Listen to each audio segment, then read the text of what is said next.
If there is anything we have learned so far about nihilistic violent extremism or NVE in the past committee hearings, it is that there are many things we still have to learn about this growing threat.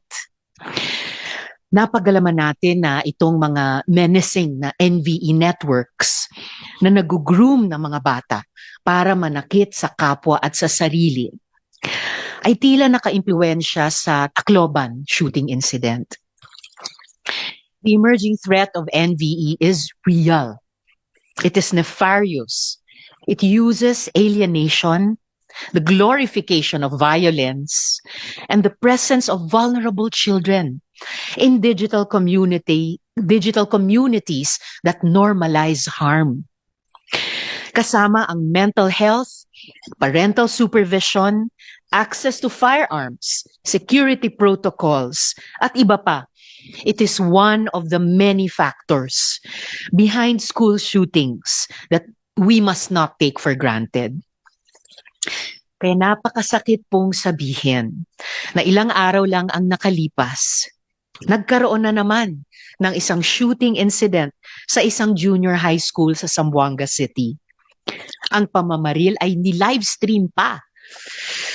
We cannot help but ask, NVE-related din kaya ito? Kasi ang itsura ng video, parang ginawang laro ang kahindik-hindik na karahasan. 2 bata ang patay dahil sa insidente. Investigations are still ongoing, but these incidents of serious violence committed by children against children and attended by broadcasts in online spaces are unacceptable. Naiintindihan din po natin na sa ganitong bagong phenomenon, may tendency pa pong lumala ang problema dahil sa atensyon na binibigay sa mga salarin. Kaya sa mga kasamahan natin ngayon, pati yung malamang parating na mga kapwa-senador ko at mga resource persons at sa mga nanunood, para maiwasan ang posibleng paggaya at pag-glorify ng mga bata sa ginawang karahasan ng shooter.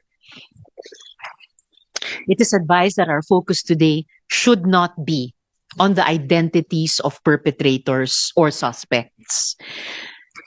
We should instead focus on understanding the mechanisms and systemic gaps that enabled this unimaginable violence, and to work on concrete policies to effectively address this emerging menace. Responsibilidad nating mapunuan ang mga butas sa ating mga batas at mag-develop ng mga polisiya at programa upang maprotektahan ang ating mga anak laban sa abuso, eksploitasyon at matinding karahasan. Kasama rin nating pag-uusapan ngayong araw ang Senate Bill 1759 ni Senator Camille Villar at Senate Bill 2369 ng Chair that expand the coverage of our anti-violence against women and children law to include violence in digital spaces. This is an important amendment in view of how the rapid advancement in technology is being used and exploited in inflicting violence against women and children. With this, I look forward to a fruitful discussion with all of you today. Marami pong salamat.